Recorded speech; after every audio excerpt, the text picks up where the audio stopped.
Sí, continuando con las labores de este primer seminario, toca presentar la mesa de análisis número 5, la justicia electoral y la democracia en perspectiva, componentes de la argumentación jurídica.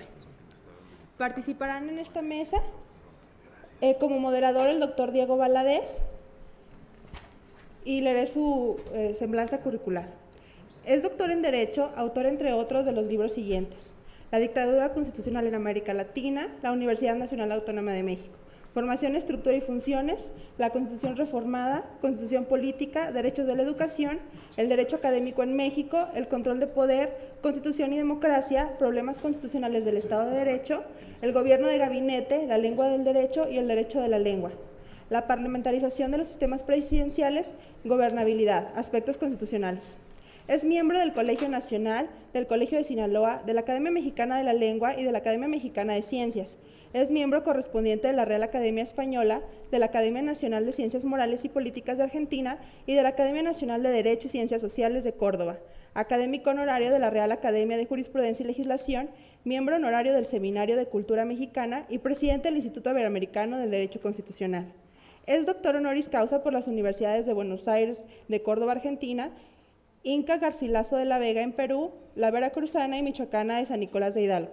Es investigador emérito del Instituto de Investigaciones Jurídicas de la Universidad Autónoma de México y es miembro del Sistema Nacional de Investigadores. Después tenemos como expositores a Arián Giselle León Rivera. Es abogada por la Escuela Libre de Derecho, maestra en Derechos Humanos y Democracia por la Facultad Latinoamericana de Ciencias Sociales, sede académica de México, Flaxo, y maestra en Argumentación Jurídica por la Universidad de Alicante, España, especialista en Derecho Penal Internacional y Ataques a la Paz y Seguridad Internacionales por el Instituto Interregional de las Naciones Unidas para Investigaciones sobre la Delincuencia y la Justicia, certificada en el Sistema Penal Acusatorio. Cursó el programa de estudios avanzados en la Academia de Derechos Humanos y Derecho Internacional Humanitario en American University Washington College of the Law. Formó parte del Observatorio Ciudadano Nacional de Feminicidio y el Observatorio Ciudadano del Sistema de Justicia. Es socia fundadora de la Red Iberoamericana de Argumentación Jurídica. Ha participado en proyectos de investigación, particularmente en temas de prácticas legislativas, y ha impartido diversos talleres y capacitaciones en el ámbito electoral, particularmente a equipos de campaña y autoridades especialistas en derecho electoral. Participó como especialista en justicia electoral en la misión de observación de la OEA en elecciones generales en Paraguay en 2018. Se ha desempeñado como abogada en litigio y consultora en Derecho Internacional de los Derechos Humanos, al haber trabajado y colaborado en organizaciones de la sociedad civil y en la Embajada de México, en Francia. Experiencia en Derecho Constitucional al haber laborado en la Dirección General de Constitucionalidad de la Procuraduría General de la República y es abogada en Derecho Electoral en Reyes y Castillo Consultores. Posteriormente tendremos la exposición de Jaques Adrián Jaques Flores. Él es egresado de la Facultad de Derecho de la Universidad Autónoma de Chihuahua, cuenta con diplomado en Derecho Corporativo por la Universidad Iberoamericana y obtuvo el grado de maestro en Procuración y Administración de Justicia por la Universidad Autónoma de Chihuahua. Cuenta también con el grado de máster en Argumentación Jurídica por la Universidad de Alicante, España, así como maestría en Argumentación Jurídica por la Universidad de Palermo, Italia. Además, es candidato al grado de doctor en Derecho por la Universidad Autónoma de Chihuahua y el Instituto de Ciencias Jurídicas de la Universidad Nacional Autónoma de México. Ha ocupado diversos cargos de las instituciones electorales del Estado de Chihuahua, como son secretario de la Secretaría General, coordinador general y secretario general interino del Tribunal Estatal Electoral, así como secretario técnico y secretario ejecutivo del Instituto Estatal Electoral por 9 años. El 14 de diciembre del 2015 fue nombrado por el Senado de la República magistrado del Tribunal Estatal Electoral por un periodo de 7 años que culminará en el 2022. Litigante con experiencia de 15 años, es socio del despacho J&J Jaques Abogados, especializados en las ramas civil y mercantil. Se ha desempeñado como catedrático en diversas instituciones, entre ellas la Facultad de Derecho de la Universidad Autónoma de Chihuahua por más de 10 años, en donde ha impartido las asignaturas de Derecho Constitucional y Argumentación Jurídica, Amparo, Obligaciones, entre otras. Y ha sido conferencista en foros nacionales e internacionales. Después tendremos la exposición de Leopoldo Gama. Leopoldo Gama es doctor en Derecho por la Universidad de Alicante, España, con una tesis dirigida por Manuel Atienza sobre la legitimidad del control judicial de constitucionalidad. Durante su estancia doctoral fue becario de la Fundación Bancaja y Caja de Madrid. Asimismo, obtuvo una beca de investigación en estudios parlamentarios por el Congreso de los Diputados de España. Desde el año 2002 al 2009 fue profesor e investigador del Departamento de Filosofía del Derecho de la Universidad de Alicante. Desde el año 2010 a la fecha, se incorpora al Tribunal Electoral del Poder Judicial de la Federación, desempeñando los cargos de asesor, secretario particular de magistrado y secretario de estudio y cuenta en la ponencia del magistrado Reyes Rodríguez Mondragón. Actualmente es titular de la Unidad de Investigación en la Escuela Judicial Electoral y en el ámbito docente ha impartido clases a nivel licenciatura y maestría de Derecho Constitucional, Derecho Procesal Constitucional, Interpretación Constitucional, Argumentación Jurídica y Filosofía del Derecho. Además, ha impartido múltiples talleres a funcionarios judiciales de todo el país, tanto federales como locales, sobre el nuevo modelo de sentencias. Cuenta con trabajos publicados en revistas especializadas y libros en materia electoral y constitucional. Fue coordinador del libro Derechos Políticos y Democracia en Derecho, publicado por el Tribunal Electoral del Poder Judicial de la Federación, y de Diálogos para la Justicia Abierta, publicado por la editorial Tirán Leblanc. Este año se publicará su libro Modelos de Constitucionalismo en la editorial Marcial Pons de Madrid, con un prólogo de Manuel Atienza. Finalmente, tendremos la exposición de Javier Martín Reyes, quien es profesor asociado en la División de Estudios Jurídicos del Centro de Investigación y Docencias Económicas. Es licenciado en Derecho por la Universidad Nacional Autónoma de México y licenciado en Ciencia Política y Relaciones Internacionales por el CIDE, maestro por la Universidad de Columbia en Nueva York y doctorante en el Instituto de Investigaciones Jurídicas de la UNAM. Es autor del libro Reforma en materia de justicia cotidiana y coautor de La República Laica y sus libertades, las reformas a los artículos 24 y 40 constitucionales. Sus trabajos han aparecido en obras colectivas como La injusticia electoral a examen, La Constitución Política de los Estados Unidos Mexicanos comentada y Das Politische System Mexico, en revistas académicas como Justicia Electoral, Juez, Gestión y Política Pública y América Latina Hoy, así como en espacios como Nexos, Este País, Foro Jurídico, Milenio y El Norte. En distintos momentos ha sido servidor público en el Tribunal Electoral del Poder Judicial de la Federación, tanto en la Sala Superior como en la Sala Regional Monterrey, en donde se desempeñó como secretario ejecutivo. Es miembro del Instituto de Estudios para la Transición Democrática y de Participación por México. Sus líneas de investigación están relacionadas al derecho constitucional, la laicidad, los procesos electorales, así como con el estudio empírico de las Cortes y los jueces. Para temas informativos, les comento que la forma en que se va a desarrollar la mesa es la siguiente. Todos los ponentes tendrán un término de 15 minutos para responder la pregunta que el moderador les va a realizar. El moderador también contará con un término de 15 minutos y posteriormente un tiempo de 15 minutos para preguntas y comentarios del público. En todo caso, pues le cedo el uso de la voz al moderador, el doctor Diego Valadez. Muchas gracias por la presentación que ha hecho de todos los integrantes de la mesa, incluida la mía misma. Muchas gracias, doctor Jaques, por esta invitación. A través suyo hago extensivo mi agradecimiento a todos los integrantes de esta importante red que han integrado para poder analizar, estudiar, difundir, inclusive formular cuestionamientos, diversos temas del derecho de nuestro tiempo, particularmente lo que tiene que ver con la argumentación jurídica, que es sin duda uno de los ejes sobre los cuales se desarrolla la vida jurídica contemporánea. Lo felicito a usted y felicito a los integrantes de la red porque han hecho no solo posible este importante seminario, sino una forma de interacción que alcanza ya numerosos integrantes de otras comunidades académicas y profesionales en México y en el extranjero.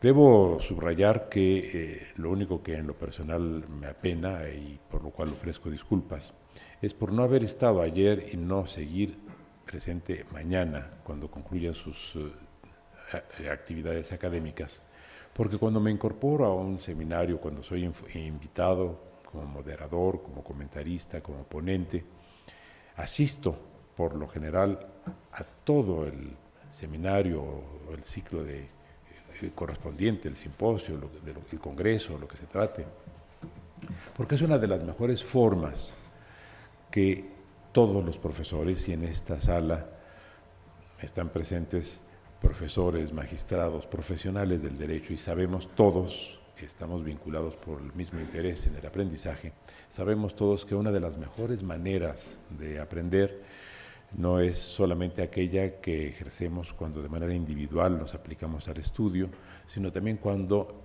participamos en estos ejercicios de inteligencia colectiva, que finalmente es lo que representa un seminario de estas características. Distinguidas colegas, distinguidos colegas, para mí es un privilegio estar ante ustedes y haber recibido la distinción de moderar una mesa integrada por los expertos tan calificados como ya quedó demostrado con la lectura de las características generales de su currículum. El tema general del seminario, argumentación jurídica, constitucionalidad y democracia, y el tema particular de esta mesa, la la justicia electoral y la democracia en perspectiva, y los componentes en la argumentación jurídica, forman parte no solo de uno de los temas que más hemos analizado en el proceso de consolidación de la democracia electoral en México, sino de lo que corresponde a las nuevas vertientes de la adjudicación en materia de justicia en las sociedades jurídica y democráticamente avanzadas. La vinculación entre el sistema de derechos humanos que se ha venido desarrollando con relación sobre todo a la protección de los económicos, sociales, culturales y ambientales, en especial después de la Segunda Guerra Mundial, y la forma de garantizar esos derechos ha convertido a la argumentación jurídica en uno de los elementos más importantes, más dinámicos que se tienen y más constructivos que se tienen en una sociedad, particularmente una sociedad tan compleja como la nuestra. Por otra parte, el sistema electoral ha sido uno de los que han recibido mayor atención profesional en nuestro tiempo, en nuestro país. El tronco común que todavía identificábamos hasta hace muy pocas décadas, que era el derecho constitucional, ha venido desdoblándose paulatinamente en una serie de disciplinas que han adquirido a su vez autonomía técnica completa. Del derecho constitucional se han desprendido aspectos como, digamos, en primer lugar, el procesal constitucional, como el derecho parlamentario, como el derecho de la información y, por supuesto, como el derecho electoral. Y en México podemos sentirnos muy satisfechos porque ha sido uno de los países donde la disciplina jurídico-electoral ha generado una de las mejores y de las más valoradas corrientes del pensamiento jurídico en nuestro hemisferio. Tanto en el orden del ejercicio profesional, sea en el ámbito jurisdiccional, cuanto en el foro especializado en temas electorales, cuanto en el ejercicio académico, sea en la vertiente docente o investigativa, el derecho electoral y su correlato, en este caso la argumentación jurídica, han tenido un desarrollo extraordinario en nuestro país, y si no, díganlo los integrantes de esta mesa con quienes tengo el gusto y el honor de estar, los que han participado y van a participar en las mesas previas y en las posteriores, y ustedes mismos, entre quienes están personas, muchas, por quienes tengo una sincera estimación en el orden amistoso, pero por todas un gran respeto en el orden profesional. No me voy a extender más, no llegaré a los 15 minutos para ahorrar un poco de tiempo y dejárselo a los colegas. Simplemente quiero decir que aplaudo, entre otras cosas, no solo los temas, no solo la actividad que ha tenido esta red, sino también la forma de organización que implicó la invitación a que los moderadores formuláramos lo que se llama o considera una pregunta. En mi caso, por supuesto, fue un planteamiento muy abierto. Si las propias normas son objeto, son construidas con una textura muy abierta, que es lo que permite, entre otras cosas, la interpretación jurisdiccional y también la interpretación por parte de los ciudadanos, porque estamos en eso, en un sistema constitucional de intérpretes ciudadanos, de intérpretes abiertos. Pues la pregunta también fue así, redactada con esa misma intención. Más que pregunta, ha sido una consideración general que ha sido hecha llegar a los diferentes panelistas, refiriéndome en esencia a que los términos de la argumentación jurídica y los términos de la interpretación no se limitan solo a explorar o a proyectarse en el ámbito de las decisiones jurisdiccionales. En materia electoral es evidente que tenemos una gran actividad garantista por parte de los órganos jurisdiccionales, pero también la tenemos por parte de los propios órganos que organizan, que llevan a cabo las tareas de carácter electoral. Y por supuesto, esta actividad garantista se proyecta, ejercida por los órganos jurisdiccionales y los órganos administrativos electorales, se proyecta y tiene impacto clarísimo en la producción legislativa. De manera que los órganos administrativos, los órganos jurisdiccionales y los órganos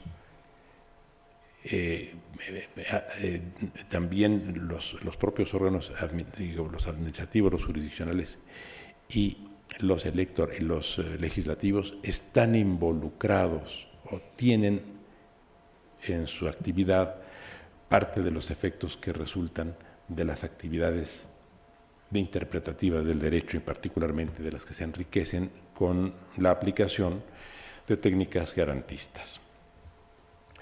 El hecho es que tenemos una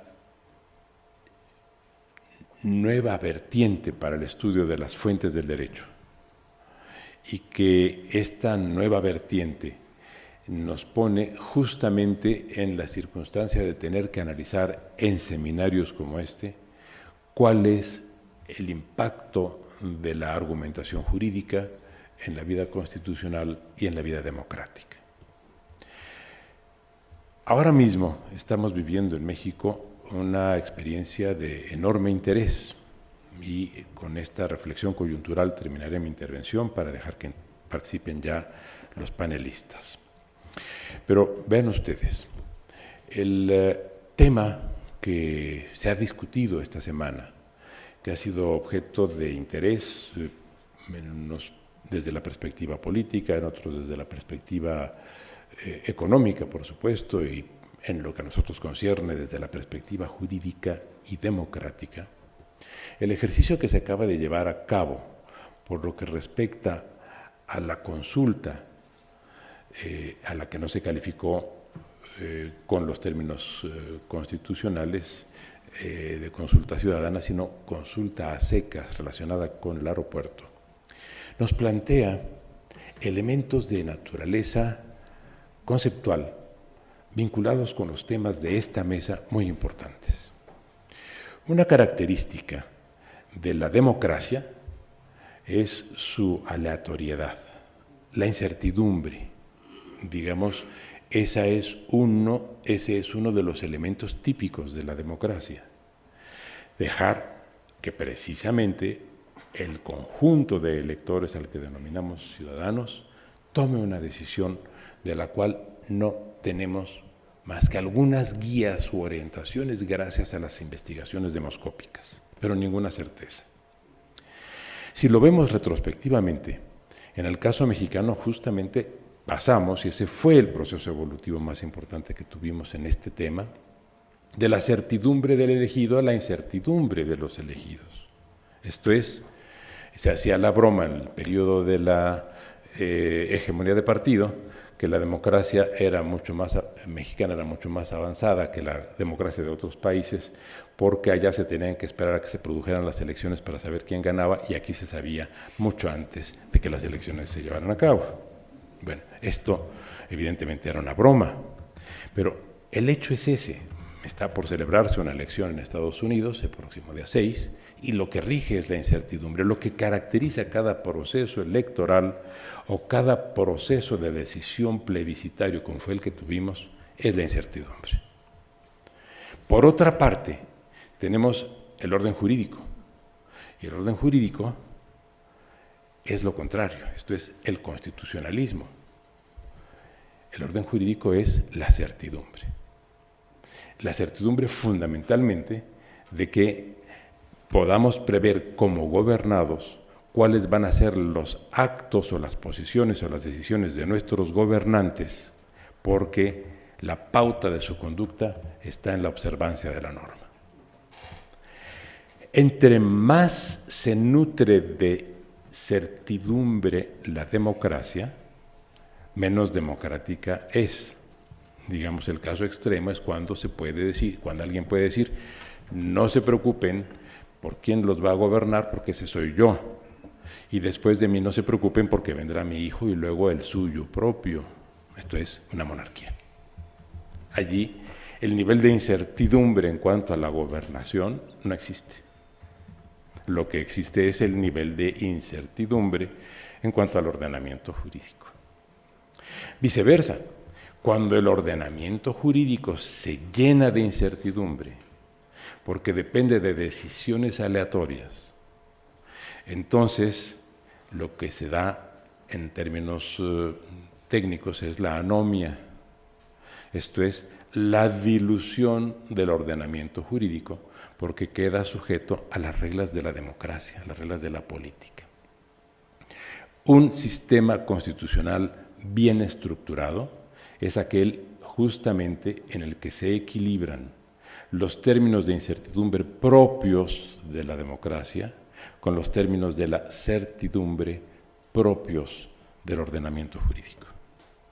Y aquí nos surge el concepto de garantismo, que introduce ciertas variables y elementos de flexibilidad en cuanto a la aplicación de la norma para hacerla más acorde con las preocupaciones de una sociedad plural y dinámica.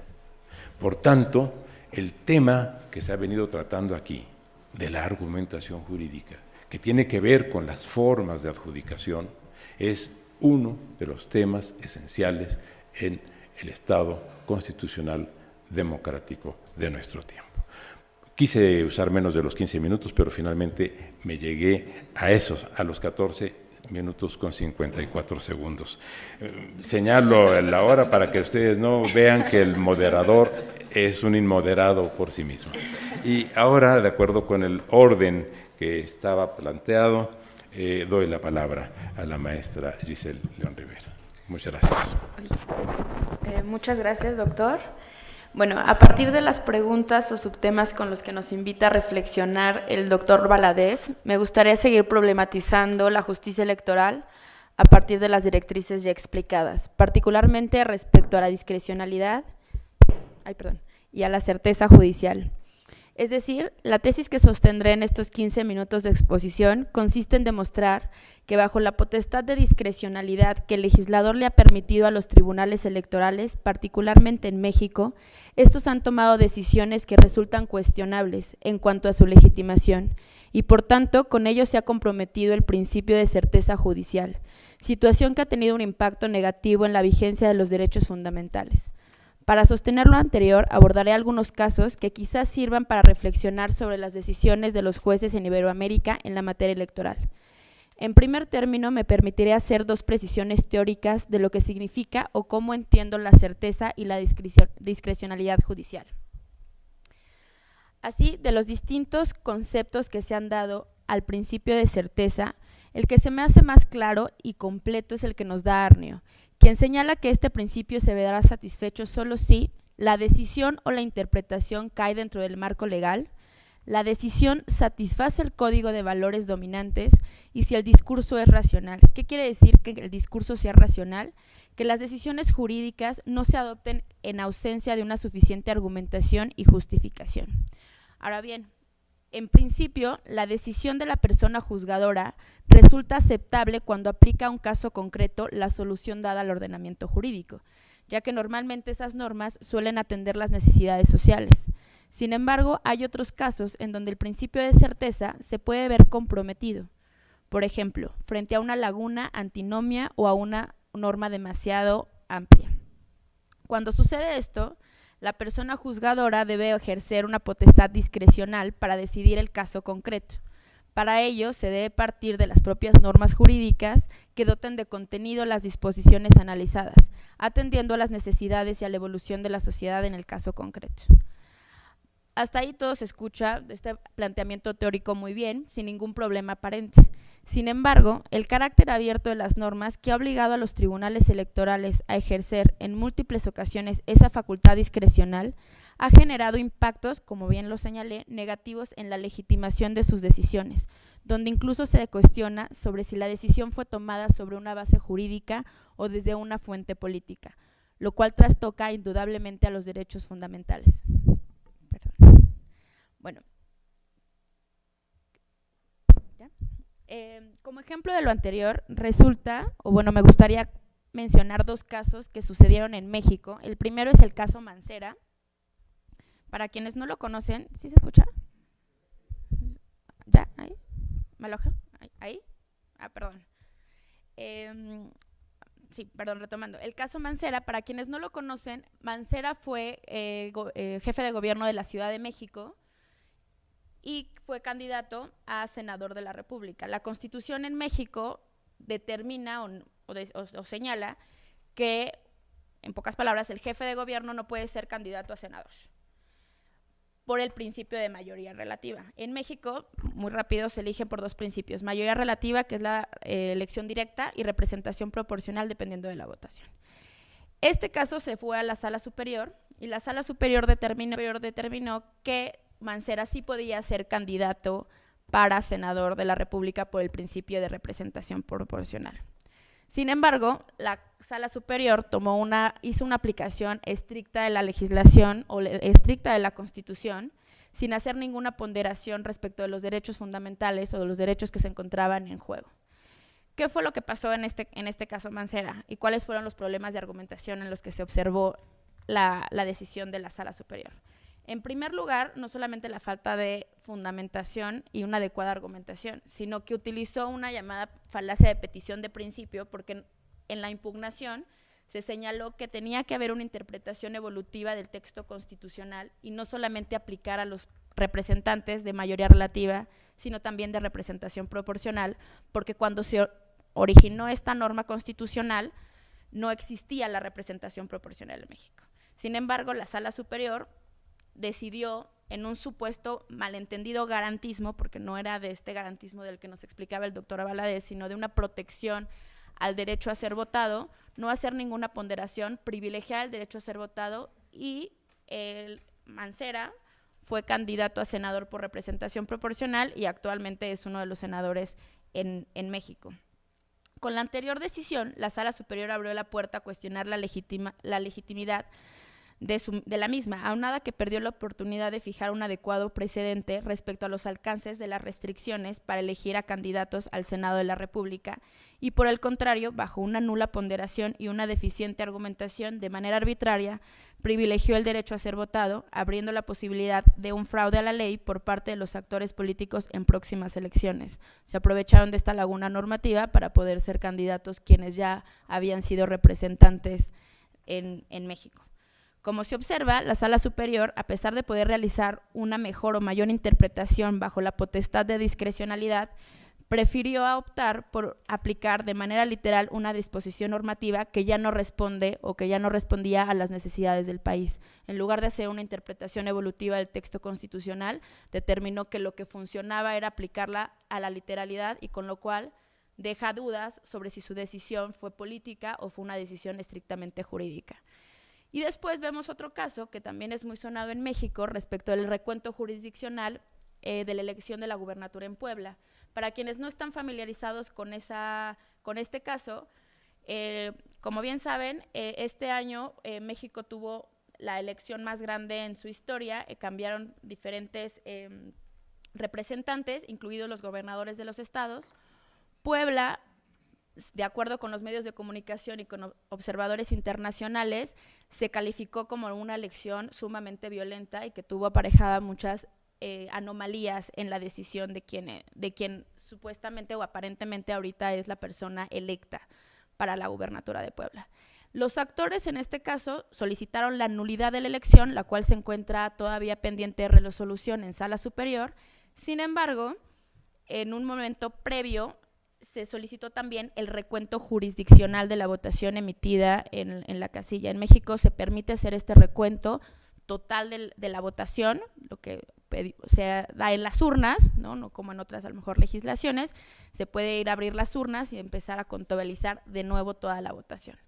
Sin embargo, de acuerdo a cómo está contemplado en la legislación electoral federal, el recuento jurisdiccional tiene ciertas características, no se las voy a comentar todas, pero para que quede como más claro, Puebla o el asunto de Puebla no entraba en este supuesto de recuento jurisdiccional, en ninguno de los supuestos, o bueno, en algunos podía ser, pero para poder entrar a un recuento jurisdiccional tenía que cumplir con todos esos requisitos. ¿Qué dijo la sala superior? Llegó hasta la instancia de la sala superior, lo resolvió el tribunal local y efectivamente el tribunal local dijo que no procedía el recuento jurisdiccional, y la sala superior, en una actitud más activista, de un juez más activista, decidió en una decisión histórica autorizar el recuento jurisdiccional total de la elección de la gobernatura de Puebla, con la finalidad de dar certeza y autenticidad a las elecciones. ¿Cuáles serán? En principio, cualquiera podría pensar que esa fue una decisión adecuada y correcta porque se está privilegiando dos principios constitucionales y convencionales, que es la autenticidad y la certeza jurídica y judicial. Sin embargo, tenemos por el otro lado una cuestión que ya habíamos visto de un tribunal ampliamente legalista, en donde no aplica o no hace estas interpretaciones tan armónicas y tan amplias. Si bien es cierto, yo puedo coincidir en que para privilegiar dos principios importantes como es la certeza y la autenticidad, fue correcta la decisión de la sala superior. Lo cierto es que en la decisión, en la resolución, en la sentencia, no hubo tampoco una adecuada fundamentación y motivación, ni una adecuada argumentación de cuáles eran las razones por las cuales, además de solamente señalar que la certeza y la autenticidad, por qué estos principios tenían que privilegiarse respecto de lo que las legisladoras ya habían contemplado para que se otorgara el recuento jurisdiccional. Entonces, como vemos, tenemos dos sentencias de la sala superior, en donde una aplica a rajatabla, por decirlo de alguna manera, la Constitución, sin entender ni autorizar el sistema evolutivo de las normas jurídicas, y en el otro es un juez o un tribunal o una sala mucho más activista para privilegiar dos principios, que es la certeza y la autenticidad en las elecciones. El problema que yo advierto de estas dos decisiones, que podría ser un análisis de todas las resoluciones de la sala superior, y eso me llevaría más de 15 minutos, lo cierto es que la evolución que ha tenido la sala superior, particularmente en estas elecciones, yo advierto una sala superior o un tribunal electoral bipolar, en donde no tenemos claridad ni certeza si estamos frente a jueces garantistas, a jueces formalistas, o como ayer decía el profesor Aguiló, jueces sustantivistas, o bien un juez activista, sino que parece, o lo que nos dejan las resoluciones, es una justicia a modo de ver si para dónde se inclina más la balanza, y lo lamentable o lo preocupante de esto es que cuestionan la legitimidad de la decisión, y no sabemos si su decisión fue de verdad estrictamente jurídica o fue una decisión política.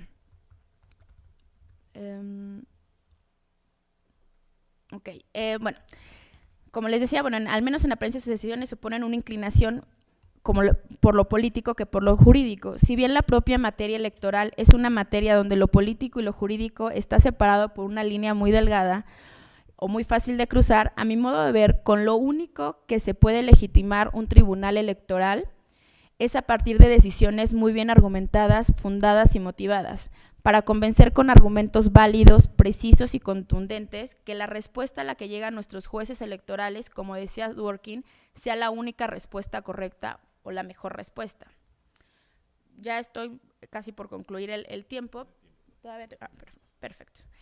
Pero me gustaría que en todo caso reflexionáramos sobre dos preguntas o dos cuestiones importantes sobre la justicia electoral, no solamente en México, sino también en todos en los países iberoamericanos, quienes también han sufrido un cambio de gobernantes en este proceso en 2018 y algunos en 2017, y es cómo debe ser el papel de un juez electoral. Porque como les comentaba, la línea entre lo jurídico y lo político es una línea muy delgada.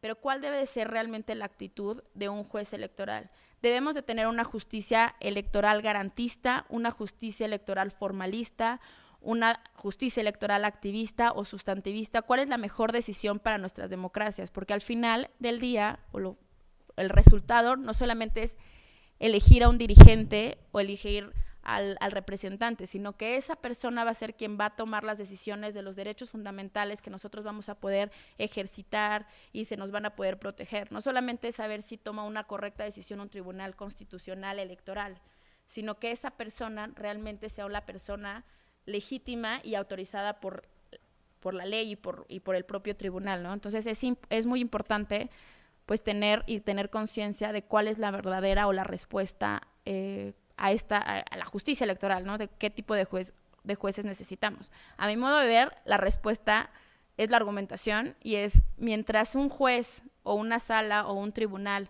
realice una adecuada argumentación en donde justifique realmente o con una mayor carga argumentativa que la decisión que tomó es la decisión correcta, que no quepa duda ni cuestionamientos de que fue una inclinación política, esa es la salida que más tenemos, pero necesitamos también tener conciencia y claridad de a dónde queremos llevar nuestra justicia electoral.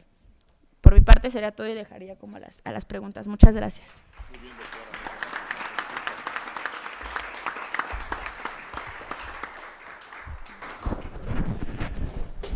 Muchas gracias, doctora León Rivera, por esta tan sugerente exposición. Quiero decirle que además te quedaron todavía 2 minutos para si es que vuelve a hacer uso de la palabra en la fase final. No quiero distraerlos a ustedes con comentarios que no hace necesaria una exposición tan clara y tan brillante, pero solo quiero subrayar que nos trajo a cuenta 2 casos. Uno de ellos, el del ahora senador Mancera. Tengo la impresión, doctora León Rivera y distinguidos colegas, de que no es el único caso en el cual se tomaron decisiones interpretativas que contravienen un viejo principio, que muy bien puede ser desde luego un principio superable, pero el hecho es que es un viejo principio que nos viene de la Revolución Francesa y de la primera Declaración de Derechos del Hombre y del Ciudadano, que se sistematiza en la expresión que todos aprendimos en la escuela, de que para el gobernado todo es posible excepto lo que está prohibido, en tanto que para el gobernante solo es posible lo que tiene expresamente permitido.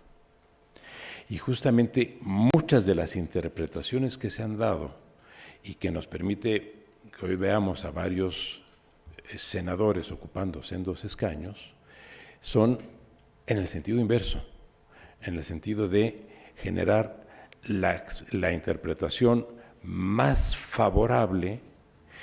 Se habló inclusive de la argumentación y de la aplicación pro persona, del principio pro persona, pero no en el caso de gobernados, que es para lo que fue acuñado el principio pro persona, sino en el caso de gobernantes. Todavía a mí me enseñaron que los ciudadanos solo tenemos derechos, estoy hablando de carácter político, y los gobernantes solo tienen obligaciones. En nuestro tiempo lo que estamos viendo es que los gobernantes se conducen como gobernados para efecto de la reivindicación de los mismos derechos que nos conciernen a nosotros, pero que evidentemente son a nuestras expensas. De manera que este planteamiento que hizo la doctora León Rivera me resulta del mayor interés. Muchas gracias una vez más, la felicito. Y a continuación solicito hacer uso de la palabra al magistrado Járquez. Doctor, por favor. Muchas gracias. Así es. Muy amable. Muchas gracias, doctor. Es un honor que nos haya aceptado esta invitación y poder compartir la mesa con expertos en la materia, los cuales nos une el interés por la materia electoral, los ámbitos en los que nos hemos desarrollado, pero que de cualquier manera cada uno de ellos ha podido desarrollar en su específica área profesional un desarrollo destacado y reconocido. Por lo tanto, pues es un honor compartir con ustedes. Me llama la atención la pregunta realizada por el moderador, si es posible explorar la discrecionalidad jurisdiccional y la certeza jurídica desde el ámbito de la justicia electoral. Este tema me parece muy importante, ya que la discrecionalidad judicial es una figura ampliamente debatida por las autoridades en derecho, para algunas es aceptada y para otros no. Por ejemplo, desde el punto de vista de la visión positivista, el mismo Hans Kelsen acepta como necesaria la discrecionalidad judicial. Sin embargo, Dworkin, por el contrario, no la admite, ya que considera que el derecho no es solo reglas y leyes, sino que el derecho es un ente más completo, en el que además de las leyes existen principios y, por tanto, si el juez no encuentra una norma de aplicación al caso concreto, debe recurrir a una aplicación de un principio o dejarse a su discrecionalidad la solución del asunto planteado. ¿Pero qué es la discrecionalidad judicial? Bueno, esta figura tiene que ver con la posibilidad que tienen los jueces u operadores jurídicos para decidir de entre las posibles soluciones jurídicas cuál es la mejor aplicable al caso concreto. Esto se da cuando el derecho no resulta capaz de ofrecer una única respuesta correcta a una situación analizada, por ejemplo en el caso de las antinomias o de las lagunas. Desde luego, esta discrecionalidad judicial no es ilimitada y el juez siempre debe emitir razonamientos por los cuales exprese y convenza de su decisión. Ante la falta de ordenamientos claros, es la mejor solución al caso que se resuelve. En ese sentido, soy de las personas que consideran que la discrecionalidad judicial es necesaria, pero a su vez coincido con Dworkin en cuanto al uso de la discrecionalidad y para la resolución de conflictos, el juez tiene que aplicar necesariamente principios de derecho. Esto lo refiero así, ya que desde el ámbito de la materia electoral y de acuerdo a la experiencia que he tenido, la discrecionalidad sucede de manera reiterada, pues cada proceso electoral es distinto al anterior, lo que implica que los jueces electorales establezcan nuevos criterios ante las novedosas cuestiones que no se prevén ordinariamente por el Poder Legislativo, y en esto retomo lo que comentaba el doctor en su participación inicial, al incluir al Poder Legislativo como un ente que realmente funciona a la par de los órganos electorales. De hecho, así es como se crea la normatividad electoral, a través de los criterios que emiten los órganos jurisdiccionales mediante la resolución de casos concretos que surgen como tesis o jurisprudencia y que posteriormente, al finalizar el proceso electoral, son incorporados a las legislaciones. Es algo sumamente recurrido y una práctica común que, realizado el proceso electoral, se analizan los criterios que han sido emitidos, se someten a mesas de discusión en el legislativo y generalmente son incorporados a las nuevas legislaciones. No solo sucede a nivel central, sino esto es una práctica y que nos permite también a los órganos electorales locales tener la posibilidad de participar como órganos consultores ante los congresos en las diversas entidades federativas.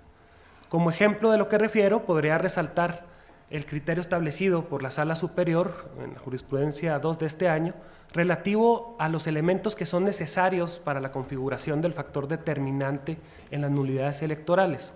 Al respecto, la propia Constitución Federal establece que el rebase del tope de gastos de campaña será causal de una elección, siempre y cuando dicho tope se exceda en un porcentaje 5% mayor al permitido. Además de que este hecho sea determinante en la elección de que se trate, entre el primer y segundo lugar de la elección debe existir además una diferencia menor al 5% de la votación.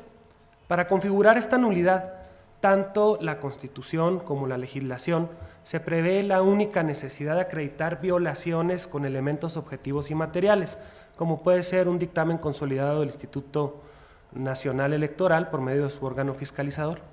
Sin embargo, por razón de la discrecionalidad que existe en la justicia electoral, los operadores jurídicos, sin que así lo prevea la ley, establecieron que además de la acreditación de los elementos objetivos para la configuración de la determinancia, debe existir una valoración de los elementos contextuales del caso analizado, las cuales, una vez estudiados por el juez y cuando esté acreditada la violación legal, el juez podrá establecer si hay o no una determinancia en la nulidad impugnada y por ende si se convoca o no a una elección extraordinaria. Estos elementos contextuales, que reitero, no están previstos en la legislación, sino que fueron producto de la discrecionalidad judicial electoral, puede ser, por ejemplo, el rebase de topes ocurrió o no de manera dolosa, el monto involucrado de topes de gastos resulta mínimo en proporción al monto total, por lo que no se afecta a la equidad de la contienda, o también declarar si la nulidad afectaría a un grupo desfavorecido que ha sido discriminado sistemáticamente. Entonces podemos deducir, la discrecionalidad judicial claramente es aplicada en materia electoral, lo cual no necesariamente tiene que estar peleada con la certeza jurídica, pues como he dicho, los criterios emitidos por los órganos jurisdiccionales posteriormente son incorporados al texto legal, lo que sin lugar a dudas abona al principio de certeza y legalidad. Sin embargo, por otro lado, debo reconocer que en la materia electoral también tenemos situaciones en las cuales la discrecionalidad judicial no ha abonado a la certeza jurídica.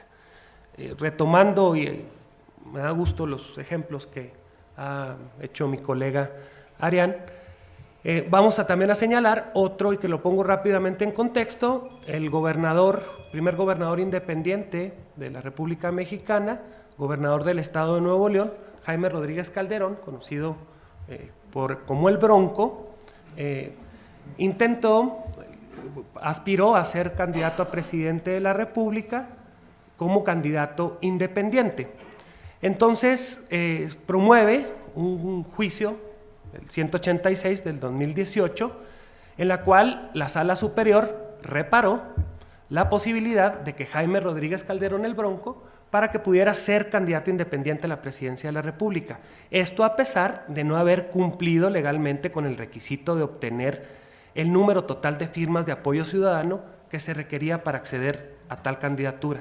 En términos muy concretos, la Sala Superior determinó como fundado el agravio consistente en que en la etapa de revisión del apoyo ciudadano existieron violaciones al debido proceso por parte del Instituto Nacional Electoral, lo cual fue así, ya que al candidato independiente no le fue concedida de manera adecuada su garantía de audiencia, por no haber revisado la autoridad electoral la totalidad de las cédulas de apoyo que se habían presentado.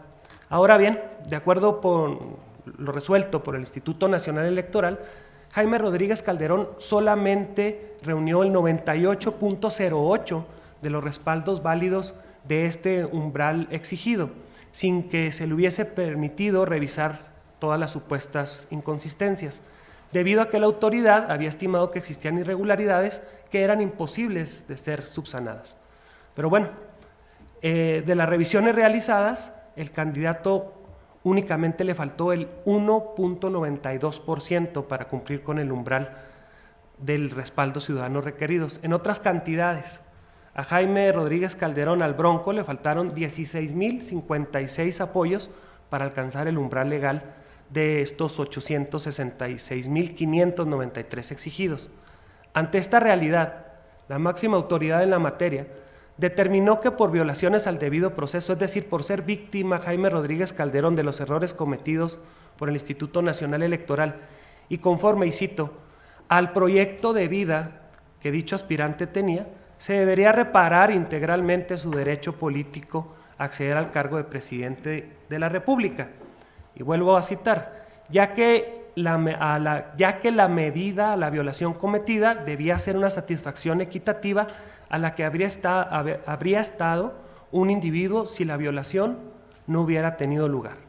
Lo cual no es incorrecto y estoy a favor de tal principio de derecho que es garantista. El detalle es que la máxima autoridad, de forma discrecional, para sustentar la reparación del derecho político, basó su criterio en una hipótesis no comprobada, consistente en que para la mayoría de los jueces electorales existía una gran probabilidad de que de haberse revisado la totalidad de apoyos, el actor hubiese logrado el registro.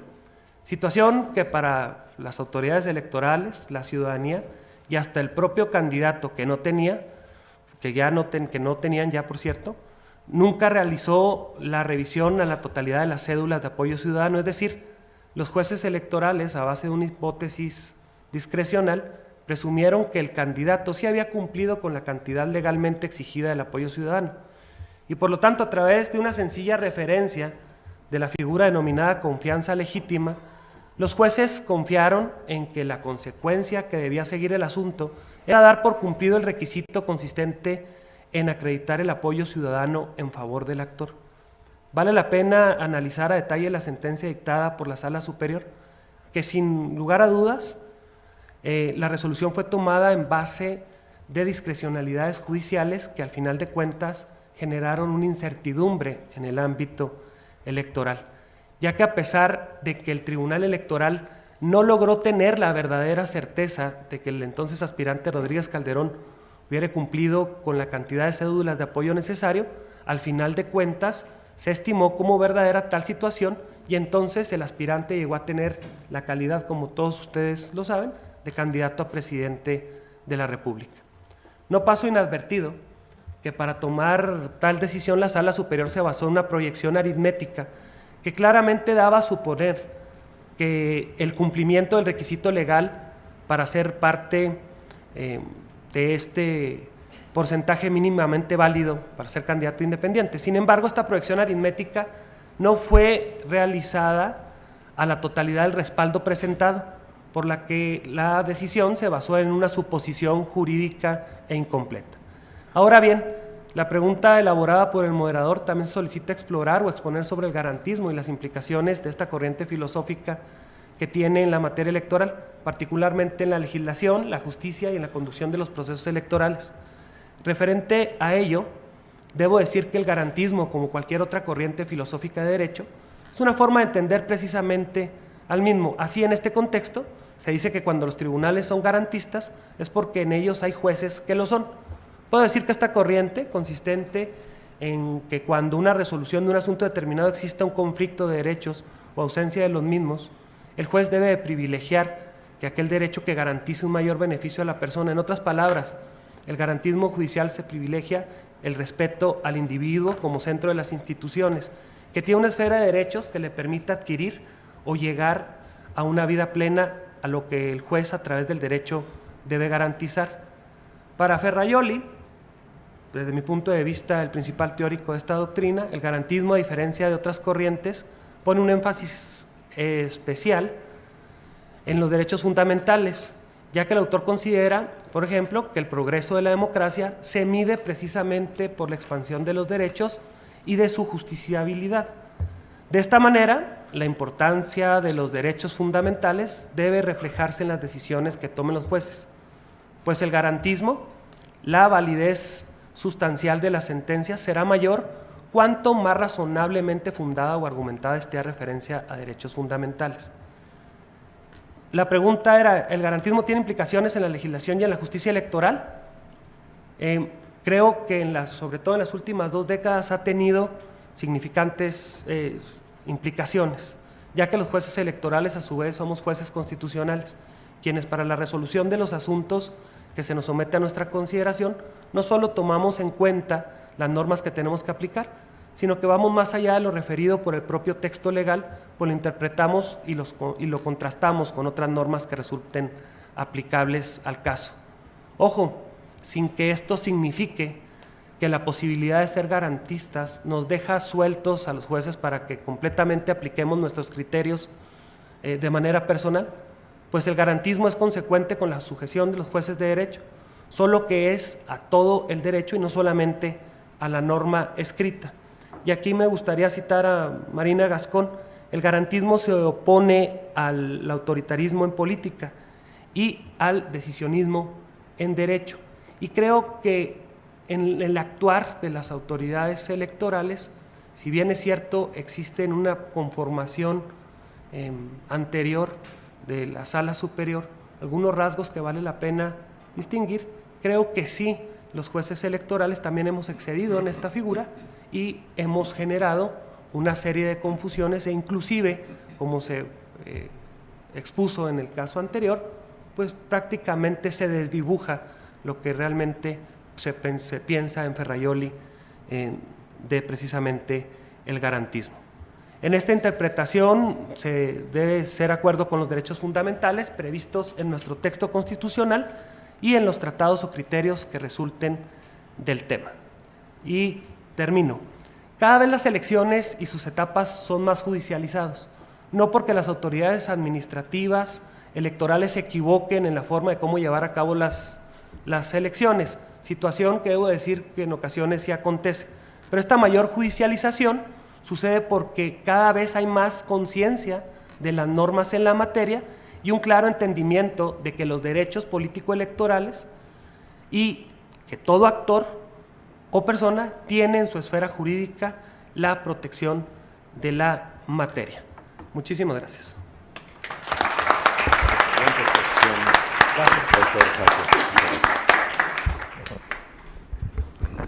Congratulaciones, doctor Jaques, por esta brillante exposición que nos ha planteado otro tipo de problemas, además de los que ya había mencionado la doctora León. A título de anécdota, pero que puede ayudar a ver cuándo comienza esta vocación que hoy denominamos garantista, cuando todavía efectivamente no estaba siquiera acuñado el concepto. Vale la pena tener presente el que desde mi punto de vista, repito, es el primer caso, amén de lo chusco que tenga. Se estableció en el año 63 la figura de los diputados de partido, que permitían que por cada 5% que obtuviera un partido se le acreditaran 5 diputados más uno más, creciendo el porcentaje, hasta llegar al máximo de 20 diputados. Después, en la reforma del año 70 se amplió a un máximo de 25 diputados y se disminuyó el porcentaje requerido para acceder a este número, al primer número, al de los 5. Pero ¿qué ocurrió en 1965? Había un partido llamado Partido Auténtico de la Revolución Mexicana, era una especie de partido satélite del partido hegemónico, muy funcional porque permitía dar la impresión de que había juego electoral. Y en la elección obtuvo solamente el 3% de los votos. Y entonces el colegio electoral, que era la Cámara de Diputados, que en ese momento representaba el órgano que hoy equivaldría a el Tribunal Electoral, era, digamos, el órgano de calificación, resolvió asignarle los 5 diputados que le corresponderían si hubiera tenido el porcentaje constitucional, aduciendo, y así quedó en el dictamen, por eso creo que puede ser considerado como un precedente, aduciendo que había que estar al espíritu de la Constitución y no a la letra de la Constitución. O sea, ya se hacía una distinción entre formalismo y garantismo. Solo quiero, con relación a la muy brillante exposición del magistrado Jaques, agregar algo a lo que nos dijo del caso del Bronco, del gobernador de Nuevo León. Nos mencionó la resolución del Tribunal Constitucional por lo que respecta al número de firmas obtenidas. Pero hubo algo más, que aquí dio lugar a la acción garantista no del tribunal, sino del Instituto Nacional Electoral. Por eso también aludí al garantismo administrativo. En los términos de jurisprudencia firme del Tribunal Electoral, el proceso electoral incluye desde el inicio de las campañas mismas hasta la calificación misma de las campañas en las que haya participado un candidato. Y hay resoluciones relacionadas con el tiempo en el que debe separarse el funcionario que desempeña un cargo de ese cargo.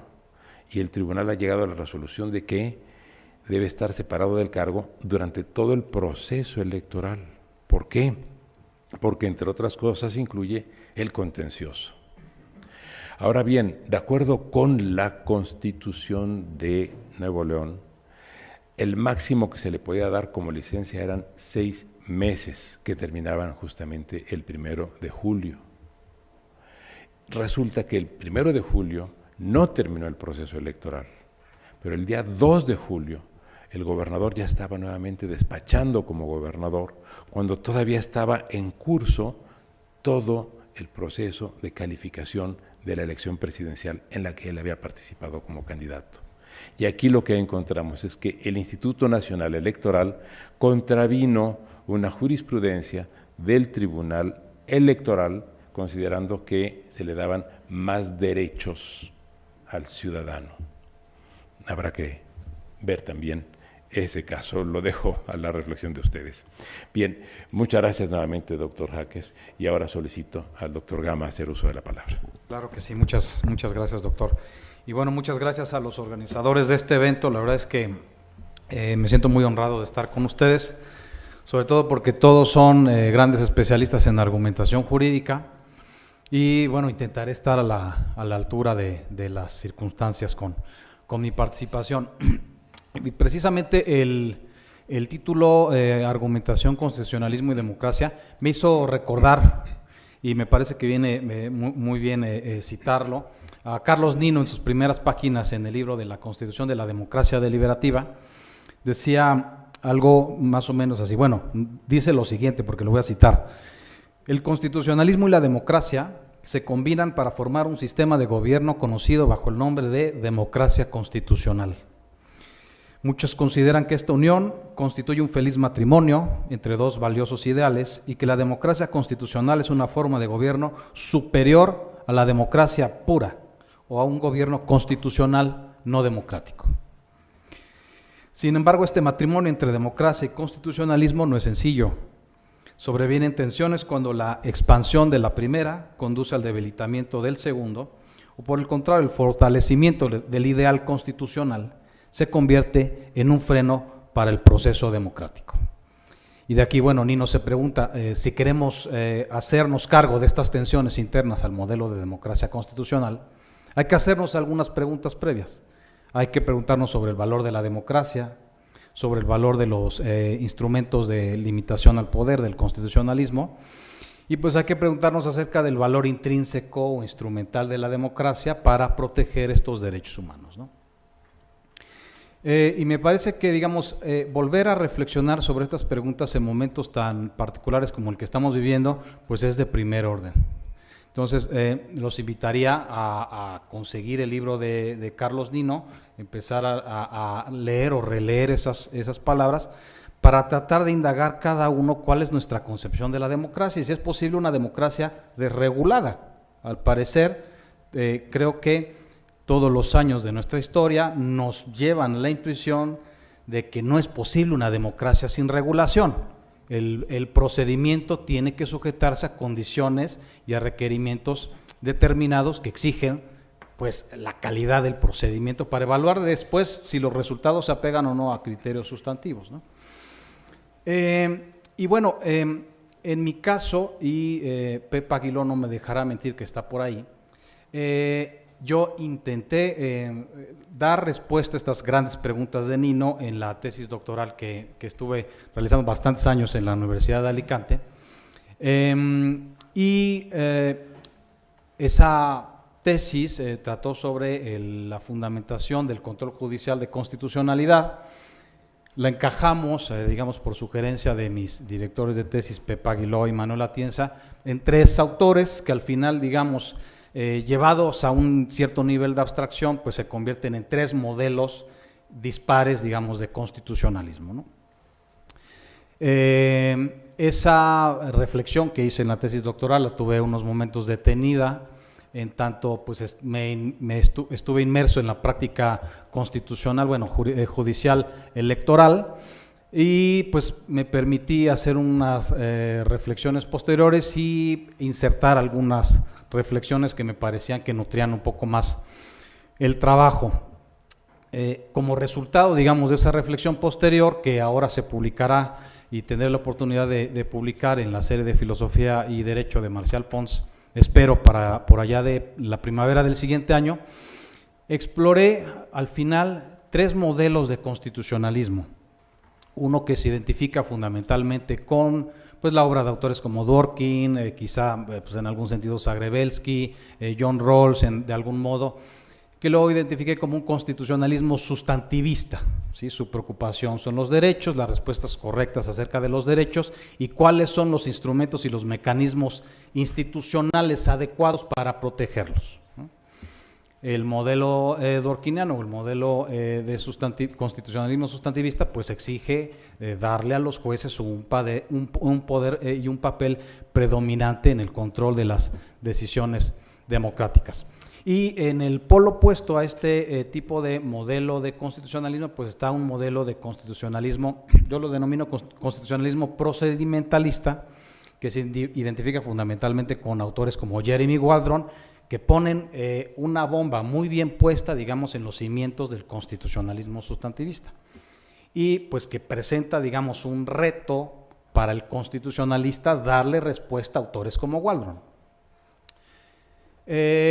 Finalmente hay un modelo distinto que creo yo que puede hacer respuesta a estos grandes planteamientos de Nino y que, digamos, se rastrean las propias premisas de las que Nino construye su modelo de constitucionalismo deliberativista, ¿sí?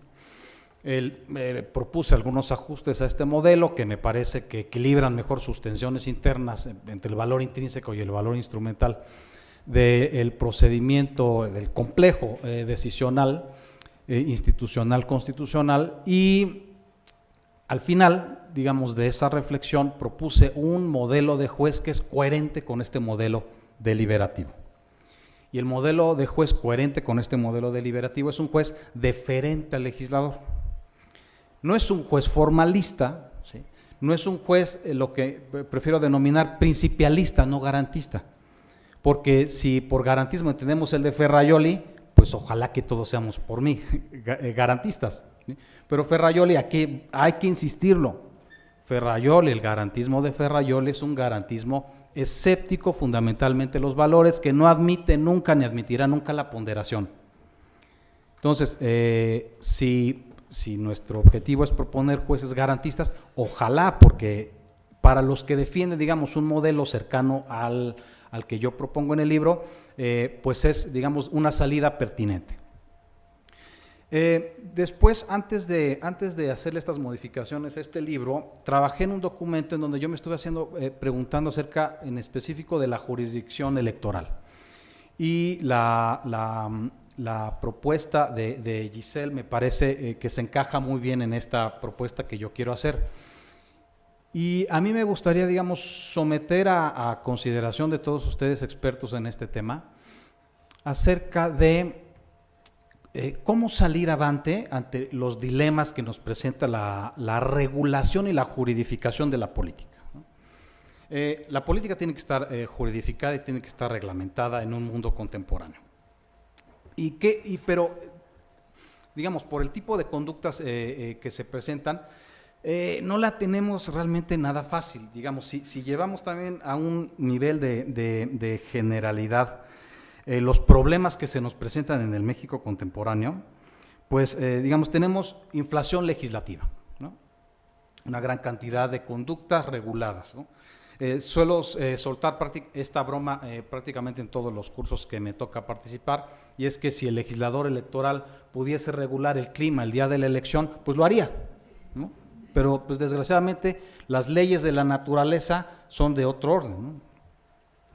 Exceso de regulación administrativa, saturación de funciones institucionales, el INE está cargado, multiplicidad de autoridades federales, estatales, administrativas, federales, administrativas locales, discrepancia de criterios autoritativos, y yo les voy a decir, queríamos el control difuso, pues este es el resultado.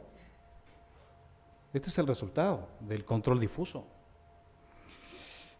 Complejidad de las conductas a regular a cargo de los partidos políticos, ¿no?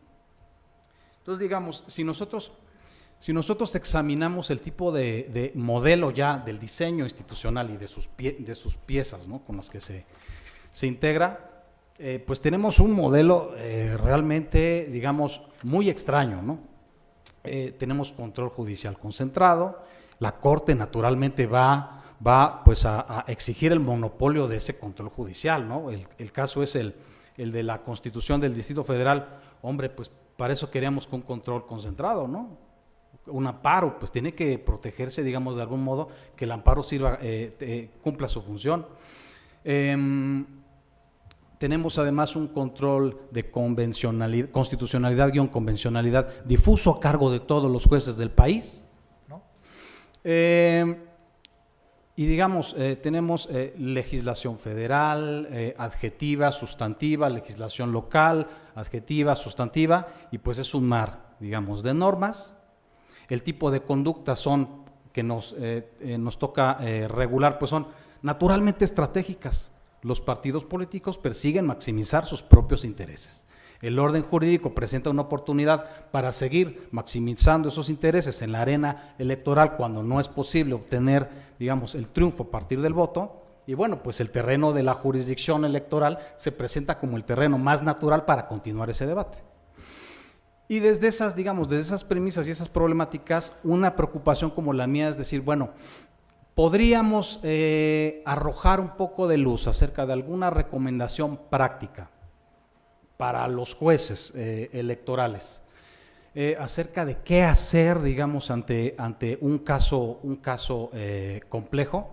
Y fue cuando empecé a reflexionar un poco sobre este ensayo, pues que en algún momento lo titulé Imperio de la Ley y Jurisdicción Electoral, pero que he querido un poco ir matizando, ¿no? En algunos lugares he llamado la atención sobre el resplandor, digamos, de la convencionalidad, ¿no? Este resplandor ha sido tan grande que a mí me gusta decirlo así, pues vivimos ante la fiebre interamericana, ¿no? Una fiebre interamericana de la cual, pues, aún al día de hoy siguen mandando capacitación a los formadores judiciales, pero todavía no sabemos con certeza cómo utilizar esos instrumentos de interpretación jurídica, ¿no? Y bueno, quizá tampoco estemos tan mal los prácticos, a veces que me sitúo en esta camiseta del jurista práctico. Y lo voy a decir así, porque todavía hay dudas, digamos, hay dudas teóricas que se plantean genuinamente y hay un debate actual acerca de los límites de la proporcionalidad o acerca de la pertinencia de los tribunales constitucionales, en este caso los tribunales electorales lo son en cierto modo, para la utilización de estos instrumentos, ¿no? Entonces, digamos, a mí me gustaría poner, digamos, aquí para picar un poco a todos ustedes, pues que se pueda hacer un examen argumentativo completo como el que realizó Giselle, que a mí me encanta en ese tipo de ejercicios argumentativos, para tratar de determinar, digamos, una solución dada a un conflicto de carácter político siempre va a ser política en algún sentido, ¿no? Y si seguimos permitiendo que la legislación electoral, digamos, tenga una especie como de agujeros, ¿sí?, en donde hay ciertas conductas que no sabemos cuál es su consecuencia, en donde adicionalmente a eso, a propósito diseño las leyes electorales de modo tal que queda ahí ambiguo la salida, porque ya sé que voy a acudir a la jurisdicción electoral para seguir reviviendo esos debates. Muchas gracias. Y digamos, frente a eso, para terminar, digamos, a tiempo con esta intervención, mi planteamiento y mi duda es, dado que, de acuerdo al modelo de constitucionalismo que tomando en cuenta todas sus variables teóricas, creo que es el más defendible, que es un modelo de constitucionalismo deliberativo que sitúa a un juez con un carácter preponderantemente deferente, opuesto a un juez principialista que es aquel que hace su propia ponderación y extrae del orden jurídico valores que incluso el legislador no puso, ¿sí? Creo que ese es el juez principialista, que valdría la pena denostar como activista.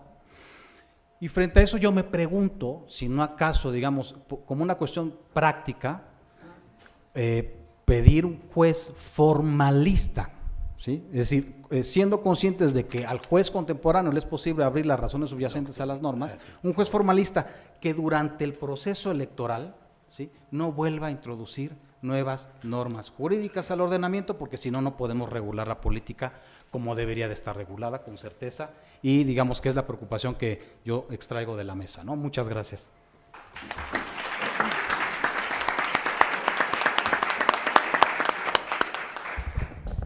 Muchas gracias, doctor Gama. Solicito hacer uso de la palabra al doctor Reyes. Bueno, pues antes que nada yo también tengo que sumarme, ¿no?, al agradecimiento por poder estar aquí, ¿no?, en un espacio, lo digo genuinamente muy interesante. La verdad creo que lo que han logrado todos los organizadores de este evento es algo impresionante. Creo que han convocado a un grupo de especialistas de verdad envidiable, y es en verdad un privilegio estar aquí en la mesa. Yo quisiera empezar nada más quizá con una advertencia muy rápida. La primera es que yo preparé una presentación, no sé si la podamos ver, pero si no me la aviento así sin la presentación, que en realidad a lo que se enfoca es a la primera pregunta y se enfoca en un caso concreto, porque creo que a veces eso es lo que nos puede dar un poco más de luz sobre estas cuestiones. Nada más anotaría y me sumaría un poco, ¿no?, a lo que comentaba ya Polo antes, ¿no?, de que, bueno, ojalá tuviéramos jueces garantistas en México, ¿no?, pero garantistas a la Ferrajoli, porque sí me da la impresión de que si bien, ¿no?, la jurisdicción electoral ha avanzado muchísimo en los últimos años, la verdad sí parece que uno de los principales problemas es la falta, ¿no?, de certeza que tenemos en la manera en la cual los jueces deciden, ¿no?, y eso sí es algo que va en contra de la tesis central ferrajoliana, ¿no?, del juez como alguien que lo que tiene que hacer es de dotar de contenido a las normas y de aplicarlas, y no de andar creando nuevas normas, también como decía Polo, ¿no? Me centro entonces aquí en la presentación. La tesis básica que quisiera defender en estos escasos 15 minutos, y sé que si me paso el doctor Valadez amablemente me lo va a recordar, y también allá por atrás, es que pese a los enormes avances que hemos tenido en la materia electoral, que yo creo que son innegables, sí tenemos uno o varios grandes pendientes. ¿Cuál creo que es uno de estos grandes pendientes? Bueno, que no hemos creado consensos mínimos, y aquí enfatizo el mínimo, sobre los métodos interpretativos y argumentativos que son adecuados para la justicia electoral, ¿no? Creo que esta falta de consensos mínimos sobre cuáles son las técnicas específicas que tenemos que utilizar es problemática en cualquier jurisdicción, pero quizá es todavía más problemática en la materia electoral, ¿no? Porque aquí estamos, y creo que hay que recordarlo una y otra vez, en una condición de competencia, donde la igualdad de los juzgadores es algo fundamental, ¿no? Y si usamos la metáfora de las reglas del juego democrático, bueno, pues es un poco evidente que para que los jugadores puedan sujetarse a las reglas, tenemos que tener claridad sobre las reglas. Y a veces da la impresión, y creo que se han mencionado ya aquí un buen número de ejemplos, ¿no?, que tenemos sentencias y tenemos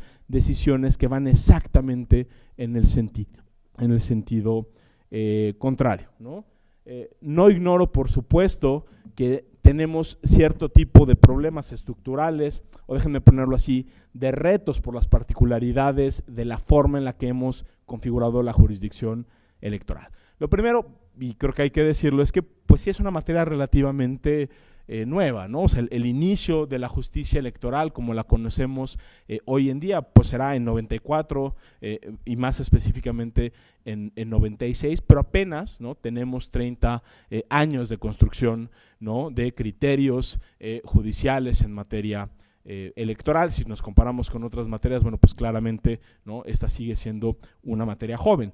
Y no solo es una materia joven, sino que es una materia que constantemente está cambiando, ¿no? Con el paso de los años lo que hemos tenido es muchísimas reformas constitucionales y legales que lo que hacen es redefinir aspectos fundamentales de la materia, ¿no? Y quizá el mejor ejemplo fue la reforma de 2014 que nos dio un poco complejo y extraño modelo híbrido que tenemos, ¿no?, de administración electoral y también de justicia electoral. Creo que hay un problema también genuino con el tema de la renovación constante, a veces completa, de los órganos, ¿no? Creo que también en términos de carrera judicial, ¿no? Si nos comparamos, por ejemplo, con lo que hay en el Consejo de la Judicatura y con otras latitudes, bueno, pues veremos que todavía es muy incipiente ese desarrollo, y quizá el dato más duro y más claro es que quienes han estado en tribunales electorales, el magistrado Polo, ¿no? y muchos colegas que sé que en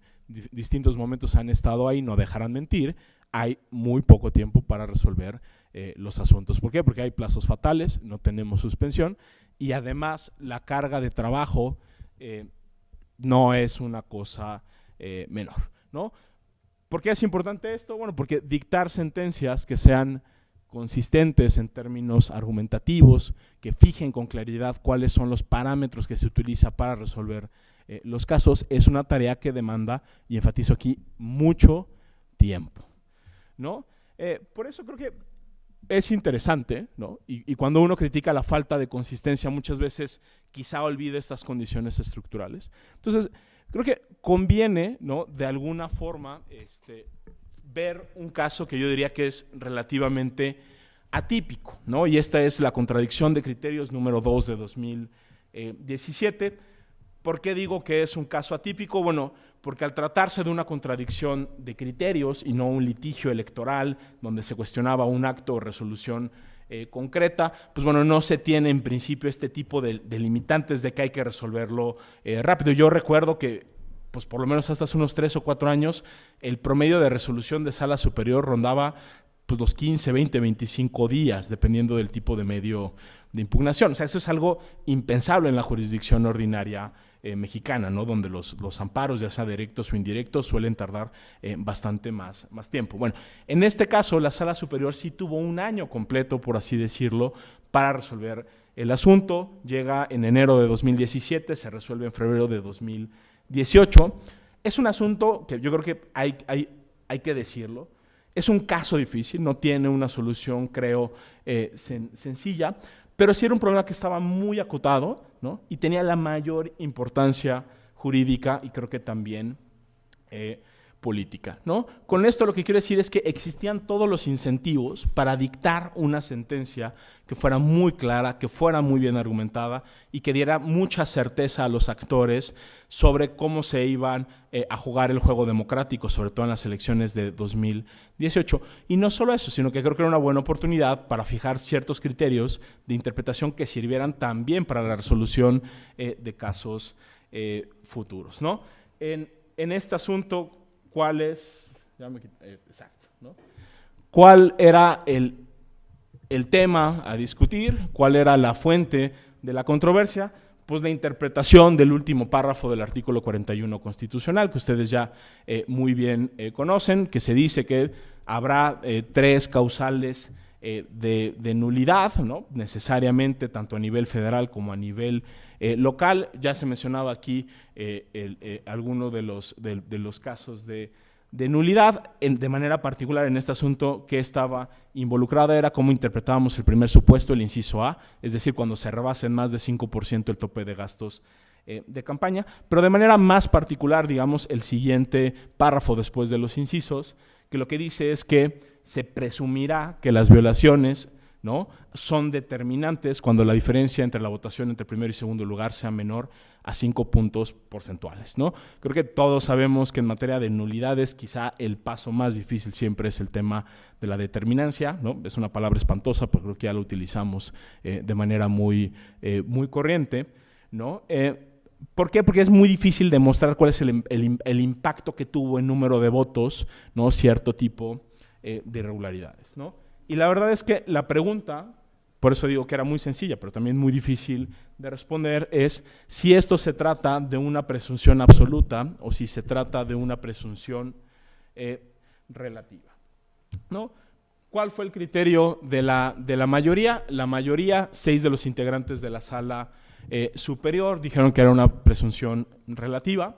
No me interesa tanto, ¿no?, qué tan bueno o no fue el resultado o el criterio que se fijó, sino la manera en la cual se consultó. Yo los invitaría a que revisen la resolución, porque aquí creo que es donde vemos, ¿no?, que los juzgadores, ¿no?, de manera particular los electorales, pero también cualquier otro juzgador en principio, tiene disponible una enorme cantidad de criterios y métodos de interpretación. Y si no generamos un consenso mínimo sobre cuáles son los más adecuados, si algunos tienen más o menos peso específico y sobre cuáles son las reglas específicas que se vale utilizar y no utilizar, creo que nunca vamos a resolver el problema de la discrecionalidad, ¿no?, por más que el legislador y el constituyente constantemente quieran precisar este tipo de cosas. ¿Qué es lo que dice el criterio mayoritario? Bueno, ellos dicen hacer una interpretación sistemática, ahí se hace, ¿no?, todo un recuento, ¿no?, de cómo las nulidades electorales se relacionan con otros principios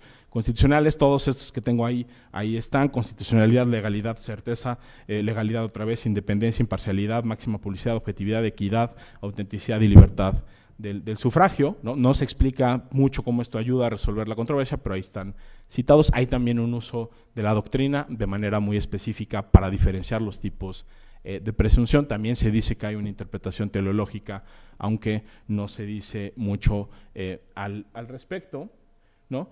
Y quizá el argumento más duro que da, ¿no?, la mayoría es un argumento, ¿no?, que le dicen de racionalidad del constituyente, que bueno, pues no es otra cosa que esa vieja idea del legislador racional, ¿no? Es una interpretación muy gramatical de la norma, y de manera específica es una aplicación del principio de no redundancia. ¿Qué es lo que dice la Sala Superior? Bueno, si el constituyente hubiese querido establecer una nulidad absoluta, entonces no hubiera utilizado un fraseo de se presumirá que las violaciones son determinantes, hubiera puesto que en ese caso las violaciones serán determinantes. Es un argumento puramente textualista, que creo que en principio no está mal. La pregunta es, ¿por qué tuvimos 20 páginas antes de desarrollo de principios constitucionales para después llegar a este que es, creo que, el punto más fino y más claro de la sentencia,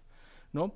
Se dice también que hay una segunda principal razón, y se dice que es una interpretación sistemática, pero si ustedes leen el párrafo que tengo aquí señalado y que tomo tal cual de la sentencia, lo que van a ver en realidad es un argumento consecuencialista, que a mí tampoco en principio me disgusta que los jueces piensen cuáles son las consecuencias de sus actos, pero sí creo que tendríamos que tener un debate de hasta dónde llega la ponderación de las consecuencias que tiene en la resolución judicial, y yo creo que si utilizamos ese tipo de argumentos, pues habría que utilizarlos con todas sus letras. ¿Y qué es lo que dice? Bueno, tratándose de una cuestión tan fundamental para un Estado democrático como son las elecciones, no podemos permitir que esto sea necesariamente, ¿no?, una nulidad absoluta que no admita, por tanto, una presunción absoluta, perdón, que por lo tanto no admita prueba en contrario. Y aquí, y me detengo un poco, hay un argumento sobre la certeza, ¿no? Pero yo lo que les pediría es que pensáramos qué tipo de certeza es en la que está pensando la mayoría, porque aquí es muy claro que la certeza se está conceptuando como tener una claridad sobre los hechos, y de manera muy en particular sobre si las irregularidades tuvieron o no un efecto en el resultado. Entonces el razonamiento de la mayoría es muy claro en ese sentido, ¿no? Creo que en el fondo lo que está diciendo es, a ver, si uno de los parámetros que siempre utilizamos en nulidades es que existe una carga de probar de que las violaciones fueron determinantes, el criterio que más certeza nos da es aquel que permite que esa presunción se desvirtúe, porque nos acerca más a la realidad, ¿no? Me voy muy rápido porque sé que ya se me acaba el tiempo. ¿Qué métodos de interpretación utiliza la minoría? También usa doctrina, también usa jurisprudencia. Hay un apartado, ¿no?, donde el magistrado disidente Indalfer dice, bueno, es que veamos los problemas históricos que ha generado la determinancia en la jurisdicción electoral. Y lo que hace básicamente es un recuento de los precedentes de Sala Superior, y lo que nos dice, ¿no?, palabras más, palabras menos, es que la determinancia ha sido particularmente problemática también para la certeza. Pero si vemos la idea que tiene de certeza el magistrado Indalfer, es una idea diferente. Ya no es esa correspondencia entre lo que afirman las cortes y la realidad, sino la certeza como falta de discrecionalidad, ¿no? Entonces, con este asunto, y sé que ya termino porque me queda nada más un minuto, lo que quiero enfatizar en realidad es cómo no solo tenemos problemas con una constitución regulada a más no poder, ¿no? O sea, en el 41 tenemos una enorme cantidad de reglas, al mismo tiempo tenemos una enorme cantidad de principios. O sea, el problema no solo es normativo, el problema es que también en sede judicial creo que no nos hemos dado, y hablo en genérico nada más por un tema porque creo que ¿no? todos somos partícipes de alguna manera de la labor de interpretación, ¿no? Creo que como gremio no hemos podido generar consensos mínimos sobre cosas que podrían parecer muy elementales, ¿no? En este asunto, ¿no? La mayoría y la minoría aludió al mismo principio constitucional para llegar a resoluciones exactamente opuestas. Y creo que algo que es un tanto problemático y sorprendente es que si uno lee tanto el criterio mayoritario como el voto particular, lo que vamos a ver es una completa ausencia de diálogo. Es decir, la mayoría no le está contestando al voto particular porque su entendimiento de la certeza o sus métodos de interpretación son mejores. Y lo mismo pasa en el voto particular. El magistrado disidente no nos dice por qué tenemos que entender la certeza de esa manera y no de otra. Entonces, bueno, yo hasta aquí lo dejaría porque sé que ya me estoy acercando peligrosamente al límite de los 15 minutos.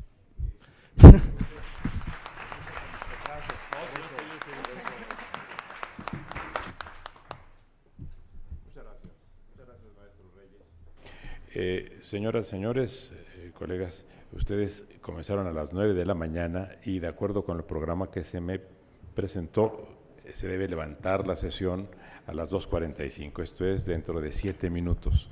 Destinaremos por lo mismo estos 7 minutos a atender las preguntas que se dirijan a los panelistas.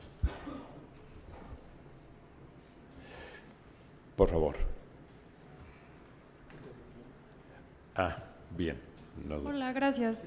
Súper concretamente, el estudio de las sentencias que nos explicaban, pues a veces tendía tendencias activistas, otras como formalistas.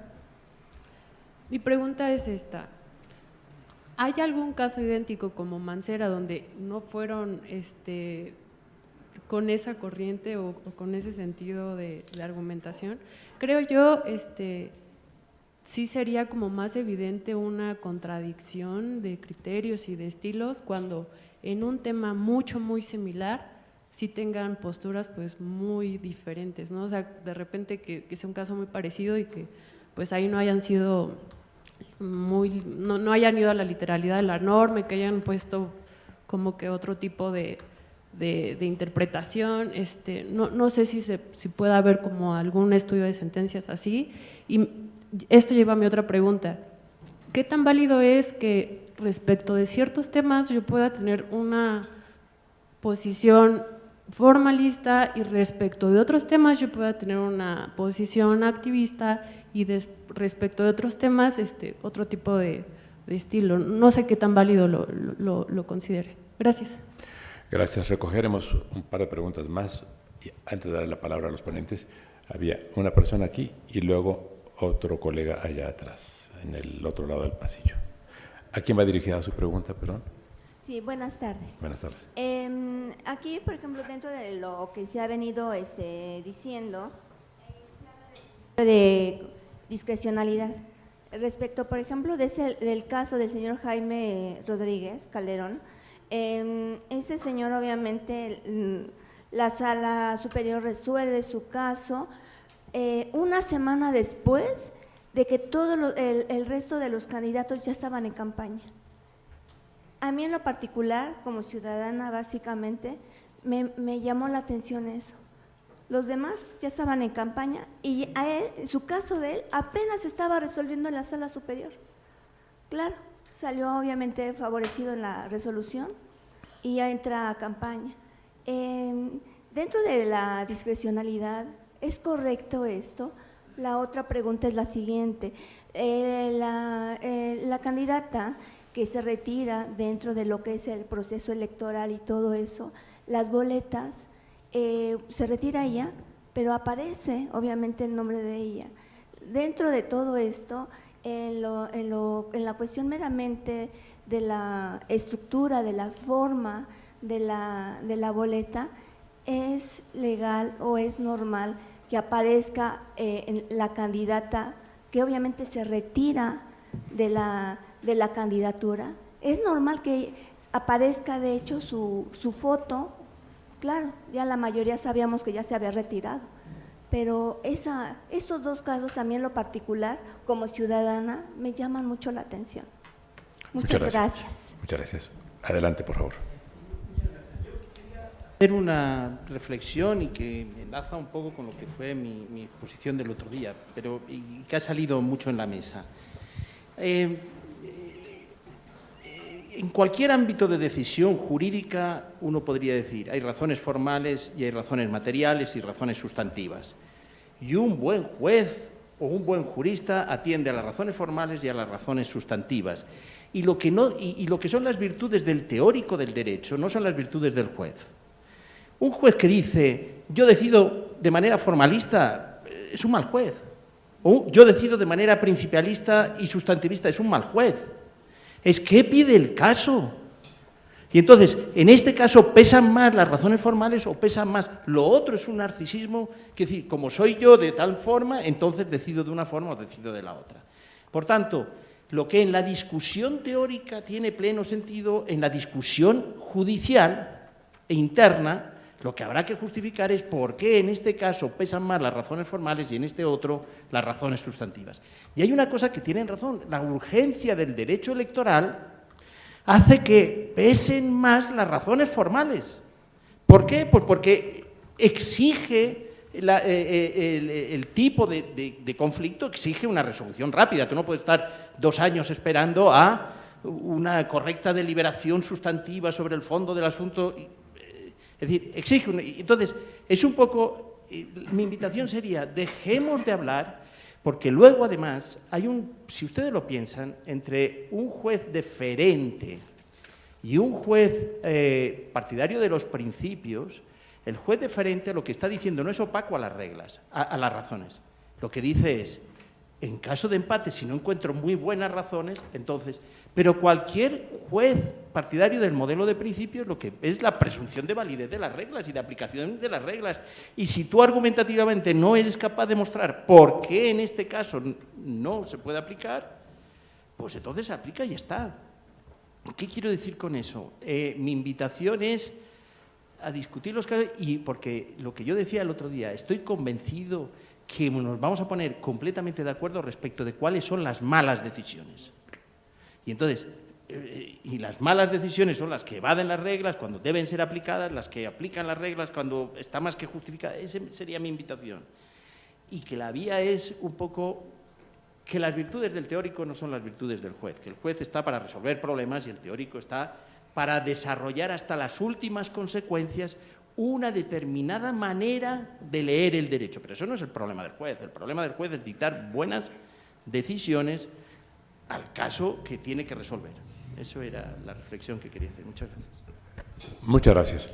Daré la palabra a los panelistas hasta por un máximo de 2 minutos para dar respuesta a las preguntas o para hacer comentarios generales que estimen pertinentes. Adelante, por favor, doctora León. Gracias. Bueno, en relación con la pregunta que nos hacían de este lado sobre 2 casos similares, sí los hay. Te puedo citar el caso justo del PT en el tema de la reparación y el tema… Podemos incluso volver con el caso Bronco para no tener que explicar uno distinto. En el caso del PT, ¿qué fue lo que pasó? Cuando estaba subjudice el registro del PT, ya había una parte, estábamos viendo si se ganaba o no se ganaba, o bueno, se estaba viendo si se ganaba o no se ganaba el litigio del registro del PT. Pero había personas que habían votado por la representación del PT en el Congreso o en la Cámara.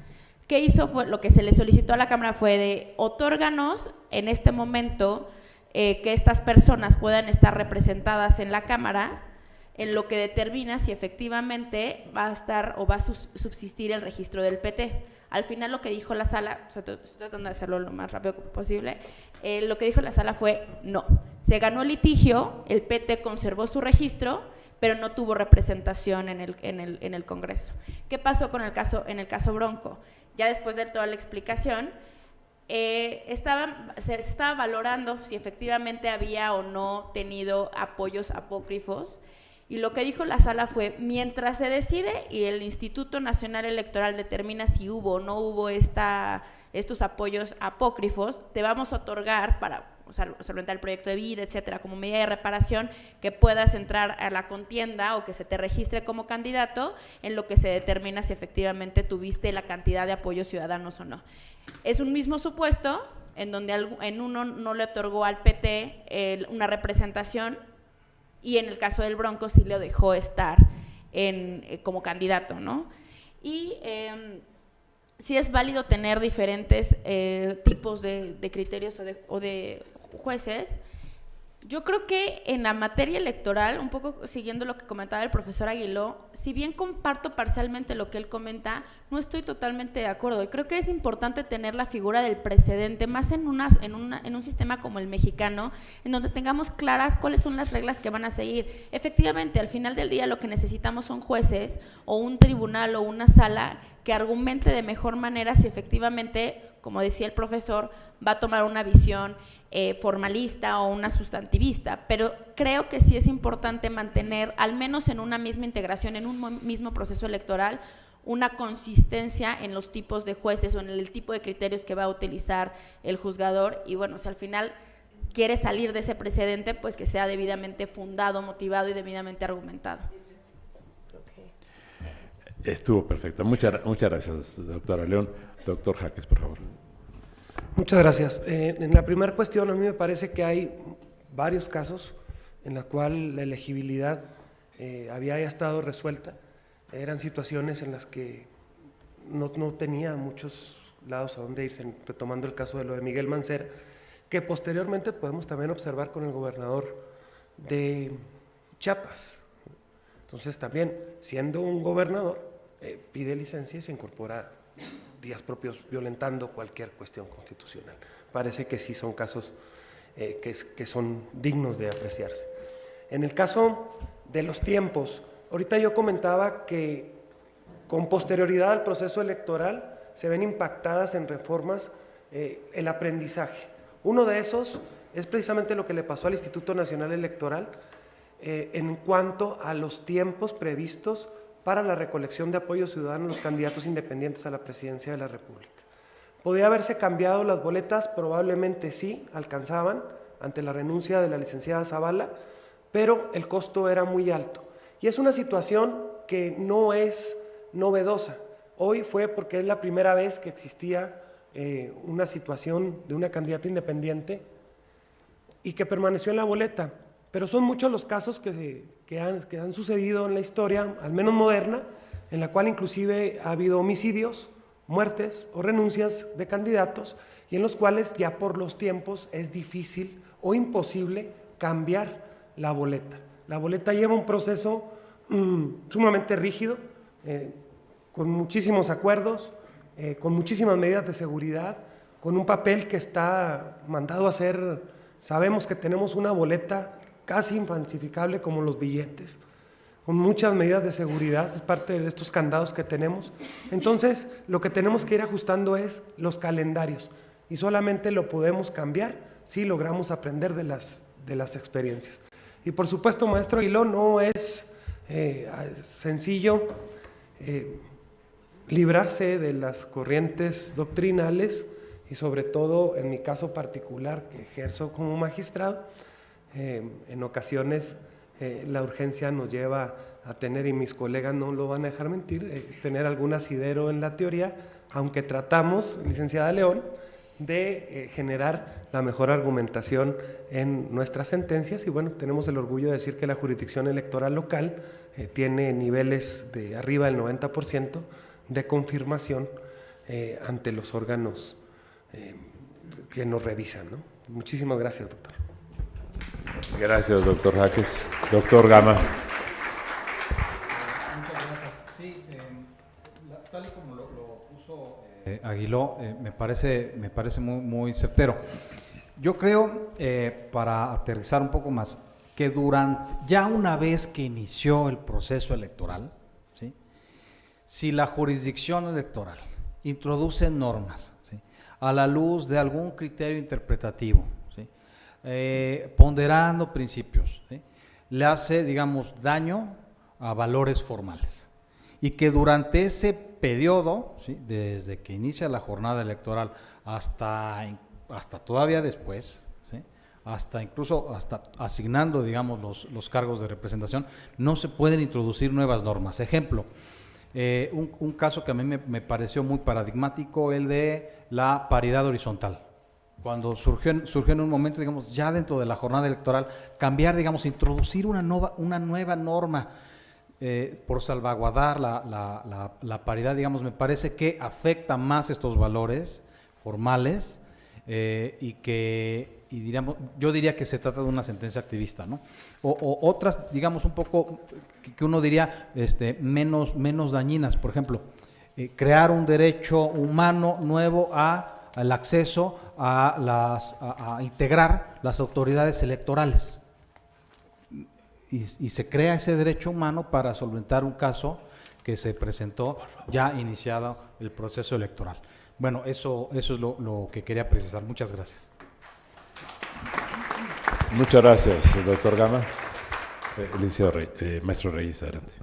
Pues, nada más, muy rápido. Creo que, por desgracia, si no son pocos los casos donde tenemos sentencias, yo diría, abiertamente contradictorias, ¿no? Creo que incluso de repente desde fuera no se detectan tantas porque pues no hay capacidad humana para darle seguimiento a todo lo que dicta la Sala Superior en una semana, pero no es comercial. Yo creo que el caso del Bronco es un gran ejemplo si se le compara con la sentencia dictada en esa misma sesión para Ríos Peter. Hace algunos meses con el doctor Valadez y otros colegas tuvimos una mesa en jurídicas, produjimos un documento analizando ese caso y enfatizando de manera como muy particular, como era clarísimo que había un trato asimétrico para Ríos Peter, a quien sí se le ordena que demuestre que llegó al mínimo de firmas, y al Bronco no. Obviamente la mayoría de 4 magistrados lo que hizo fue una distinción espuria. Entonces, bueno, creo que ahí hay varios ejemplos, ¿no?, en los que se ha venido documentando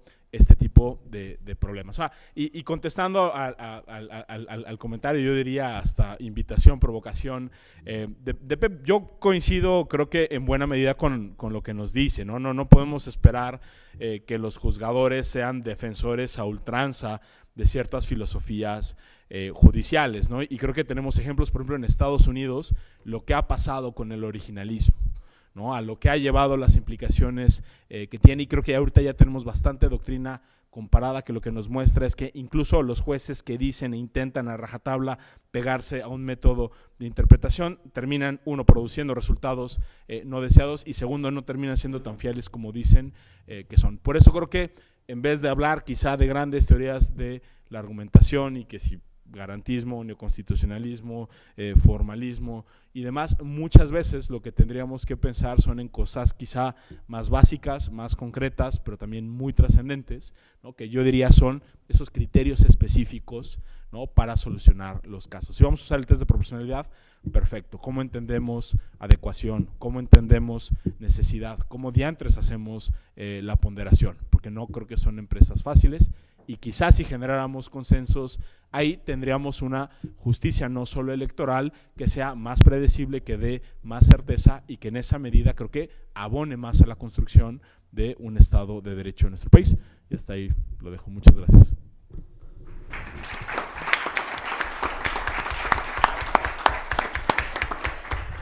Solo me queda reiterar mi agradecimiento a todos ustedes, mi agradecimiento a los organizadores, mi agradecimiento a los panelistas y, por supuesto, mi agradecimiento a esta gran institución que nos brinda hospitalidad.